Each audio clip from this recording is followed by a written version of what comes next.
Hey guys, what's up? Welcome back to another edition here of Intuitive Angling. Thanks a lot for taking some time out of your day to watch the video. Today we're going to talk about how the Whopper Plopper is becoming less effective every year, sort of going down the tube.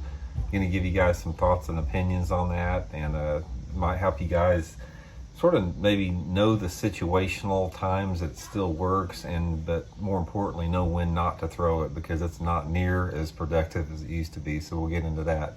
Real quick, just want to remind everybody out there about the Christmas in July sale at Baitworks.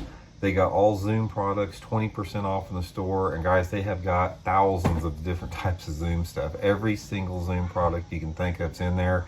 If you guys are interested in ordering some, I'll include the link in the description to Baitworks.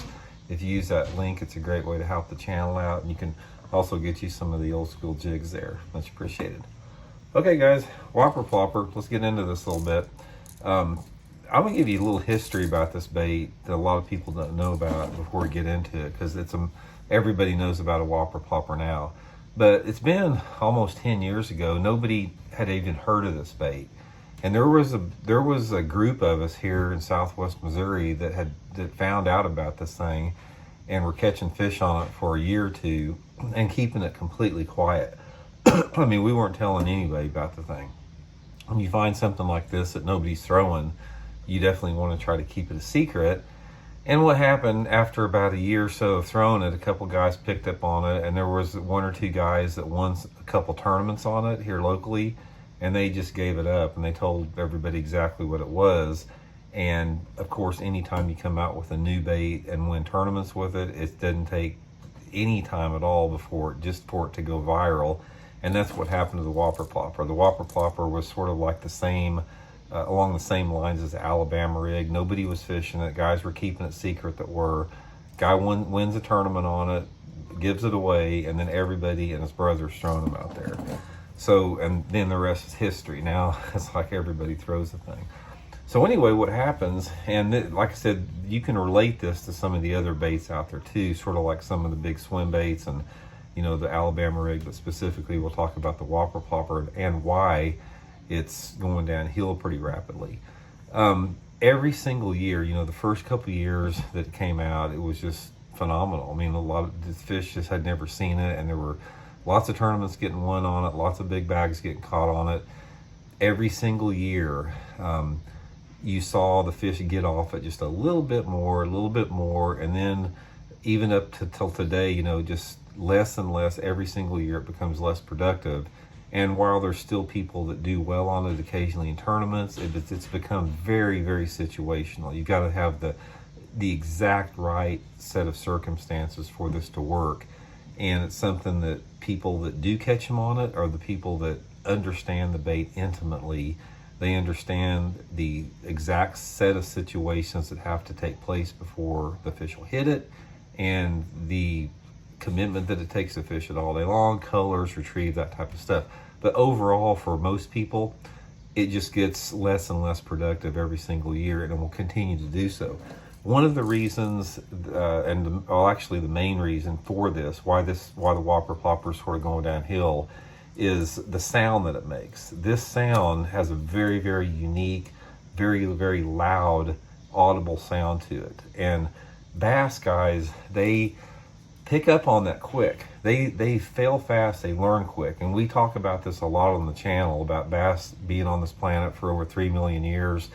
That as a species, you do not survive for millions of years and not go extinct by being dumb. Bass learn quick, and that's why these fish do not hit the Whopper Plopper anything near like what they used to, because they basically evolved to stay away from the sound that the Whopper Plopper makes.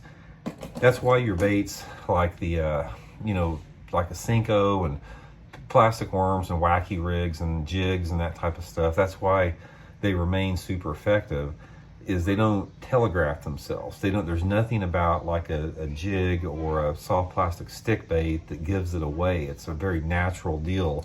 But when you've got a bait that has such a distinct sound as a Whopper Plopper, those fish will key on it real quick and they get off it real quick.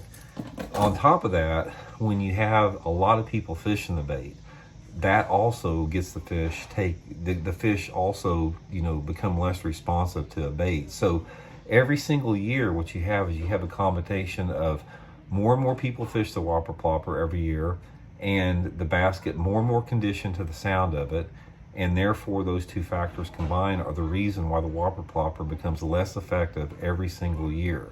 Now, and for you guys, inevitably, there's always critique of any video I do. So I know you guys are going to say, "Oh, Randy, you're full of crap. I just caught 20 pounds last week on the Whopper Plopper." Yeah, you're going to still catch fish on it, but it's not like it was 7 or 8 years ago. You're not going to go out and constantly get these good days on the water under a wide range of conditions on public bodies of water with the Whopper Plopper like you used to. Your windows shrink every single year on the Whopper Plopper, and they're going to continue to shrink every single year. And it's going to be the people from now on that catch them on this bait that understand what those windows are. And the windows on this particular bait, I'll give you some prime examples with that. There's a lot of different windows on it, and it doesn't have a lot to do with weather conditions, because I have caught good bags of fish on a Whopper Plopper under a wide range of conditions. It's more about the personality and the positioning of the bass. The bass have to be positioned in that particular zone and have to have a certain mood to them and a certain personality to really bite this bait good now. And that can vary from a lot of different situations depending upon water clarity, bank angle, water depth, time of day, the species of bass that are in the lake. There's a lot of factors with that. So something you just have to try. But anyway, point of the video, guys, Whopper Plopper is going downhill every year. It's going to continue to go downhill on it. Don't get sucked into throwing this thing as much as you used to, because you're simply not going to do as good on it consistently. Although you will still catch fish on it for sure, but it's not going to be anything like it was. So anyway, hope it helps. And my advice for consistency, if you guys want to be consistent, throw your soft plastics, your worms, your soft plastic stick baits, your jigs. Those are the baits that are going to day in and day out produce for you a lot more consistently. So hope that helps you guys catch a few hogs, and we'll talk later. See you.